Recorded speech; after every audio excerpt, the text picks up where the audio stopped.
Hello friends, welcome to my YouTube channel. इस series में अब तक हम पार्टिकल के बारे में काफ़ी बातें कर चुके हैं। आज हम पढ़ने जा रहे हैं बहुत ही इंटरेस्टिंग टॉपिक जिसका नाम है एंटी पार्टिकल। बहुत ही आसान सा कंसेप्ट है और छोटा सा कंसेप्ट है, जिसे हिंदी में बोलते हैं प्रतिकण। प्रतिकण। तो भाई क्या होता है एंटी पार्टिकल, किसने इसका कंसेप्ट दिया था, किसने इसको प्रूव किया, धीरे धीरे सबके बारे में बात करेंगे। तो स्टार्ट करते हैं एंटी पार्टिकल। तो एंटी पार्टिकल की थ्योरी सबसे पहले दी थी पॉल डिराक ने। पॉल डिराक एक अमेरिकन साइंटिस्ट थे। उन्होंने 1928 में एक प्रेडिक्शन की थी, एक कल्पना की थी कि हर एक पार्टिकल के कोरस्पोंडिंग एक एंटी पार्टिकल होता ही होता है। उन्होंने कहा कि दुनिया में जितने भी पार्टिकल हैं सबका एक एंटी पार्टिकल होगा। एंटी का मतलब क्या है? उसका एग्जैक्ट अपोजिट। अपने रियल लाइफ में एंटी किसको बोलते हैं? सब आपका कोई दुश्मन होता है, आप उसी को एंटी बोलते हो ना, जो आपका एग्जैक्ट अपोजिट हो, जिससे आपकी बनती ना हो। आप क्या कहोगे? वो मेरा एंटी है, उससे मेरी नहीं बनती। तो वैसे भाई पार्टिकल का भी एक एंटी पार्टिकल होता है।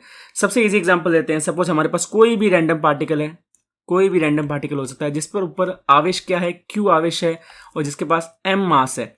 तो सपोज एंटी पार्टिकल जब हमारे पास आएगा, हमने किसी तरह से उसका एंटी पार्टिकल बनाया, तो उसमें क्या होगा? उसका चार्ज एग्जैक्ट अपोजिट हो जाएगा, माइनस में। सेम नंबर लेकिन माइनस में। वहां प्लस चार्ज था तो माइनस हो जाएगा, माइनस चार्ज था तो प्लस हो जाएगा। मास दोनों केस में सेम रहेगा, मास नहीं बदलने वाला। तो पार्टिकल और एंटी पार्टिकल में क्या होगा? हमारा मास सेम रहेगा लेकिन आवेश बदल जाएगा। एक छोटा सा एग्जांपल देता हूं। सपोज हमारे पास इलेक्ट्रॉन है, सपोज हमारे पास इलेक्ट्रॉन दिया हुआ है, इलेक्ट्रॉन, और इलेक्ट्रॉन के ऊपर हम चार्ज ई मानते हैं सपोज। और हमें अगर एंटी इलेक्ट्रॉन निकालना हो, एंटी इलेक्ट्रॉन, तो क्या रहेगा? उसका चार्ज माइनस ई हो जाएगा। बाकी मास क्या रहेगा? मास दोनों केस में सेम रहेगा। जितना इलेक्ट्रॉन का मास था उतना ही मास एंटी इलेक्ट्रॉन का होगा। तो प्रकृति में हर एक पार्टिकल का एक एंटी पार्टिकल पाया जाता है, जो उसका एग्जैक्ट अपोजिट होगा चार्ज में, लेकिन मास में सेम होगा। कुछ और एग्जांपल्स की बात करते हैं। सपोज हमारे पास आप ले लो इलेक्ट्रॉन है, तो इलेक्ट्रॉन का जो एंटी पार्टिकल है उसका नाम दिया गया है पॉजिट्रॉन। उसका एक पर्टिकुलर नाम दे दिया पॉजिट्रॉन, बिकॉज भाई हमें पता है हमारा इलेक्ट्रॉन तो भाई हर जगह यूज होता ही होता है। तो पॉजिट्रॉन उसका फेमस एंटी पार्टिकल हो गया, उसका नाम दे दिया पॉजिट्रॉन। तो भाई एंटी पार्टिकल को दिखाते कैसे हैं? तो एंटी पार्टिकल को दिखाते हैं, जिस भी एलिमेंट का एंटी पार्टिकल निकालना है उसके ऊपर हम एक बार लगा देते हैं, छोटी सी बार लगा देते हैं। उसके पता लग जाता है कि हाँ अभी ये एंटी पार्टिकल है। जिस एलिमेंट के ऊपर बार लगे होगी तो वो उसका एंटी पार्टिकल हो जाएगा। तो हमारे पास सपोज प्रोटॉन होता है, प्रोटॉन भी एक हमारा पार्टिकल है। तो प्रोटॉन का एंटी पार्टिकल क्या हो जाएगा? Anti proton, anti proton. अब हमारे पास न्यूट्रॉन भी होते हैं, न्यूट्रॉन। तो न्यूट्रॉन का एंटी पार्टिकल क्या हो जाएगा? Anti neutron, anti neutron. अब सपोज अगर हमारे इलेक्ट्रॉन के पास चार्ज -1 है, इलेक्ट्रॉन के चार्ज -1 है, तो पॉजिट्रॉन के पास चार्ज क्या होगा? +1।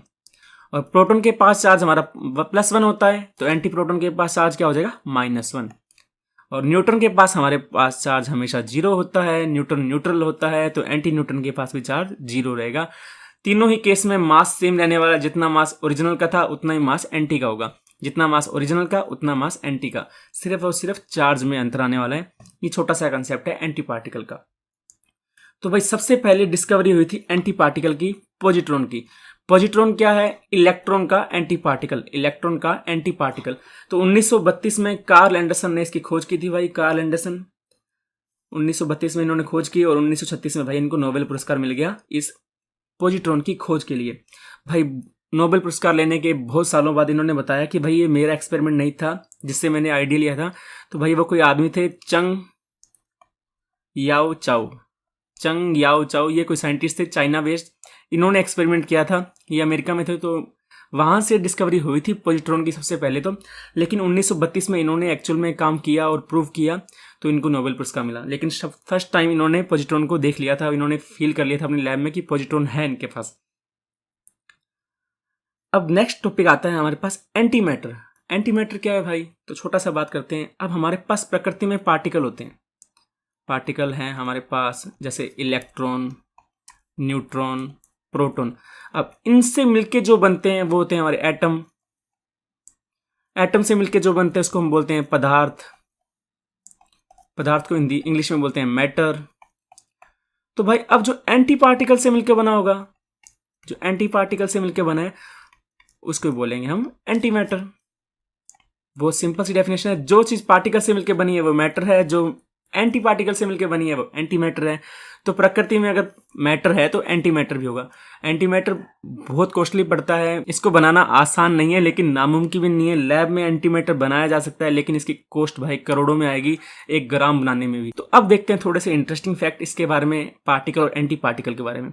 आप लोगों ने भाई साइंस फिक्शन मूवी में देखा होगा, साई-फाई मूवी जिसको बोलते हैं, उनमें आपने देखा होगा कि सपोज कोई भी दो हमारे एलिमेंट हैं, वो आपस में दोनों टकराए और दोनों गायब हो गए। मैजिक। तो भाई क्या सच में ऐसा पॉसिबल है? तो भाई क्वांटम के अकॉर्डिंग ऐसा पॉसिबल है। क्वांटम क्या बोलती है, अगर हमारे पास इलेक्ट्रॉन है और एक पॉजिट्रॉन है जो कि उसका अपोजिट चार्ज है, एंटी पार्टिकल है उसका, दोनों भाई एक दूसरे की तरफ आ रहे हैं। तो इस सीन को देख के तो मुझे तो गाना याद आता है उदित नारायण का, आज ना छोड़ूंगा तुझे। तो इस केस में क्या होगा भाई, इलेक्ट्रॉन और पॉजिट्रॉन दोनों आपस में टकरा जाएंगे और दोनों गायब हो जाएंगे। तो भाई ऐसा कंसेप्ट रियल में प्रूव हो चुका है। इसको बोलते हैं एनाहिलेशन, हिंदी में बोलें तो तबाही। तो भाई इलेक्ट्रॉन और पॉजिट्रॉन जब आपस में मिलेंगे तो तबाही मचा देंगे, दोनों वहां से गायब हो जाएंगे और बहुत सारी एनर्जी निकलेगी।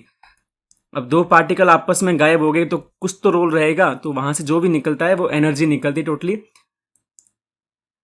इसको बोलते हैं एनाहिलेशन, और ये हम डिटेल में पढ़ने वाले हैं नेक्स्ट वीडियो में। आज की वीडियो के लिए इतना ही, छोटा सा कंसेप्ट था। Thank you so much.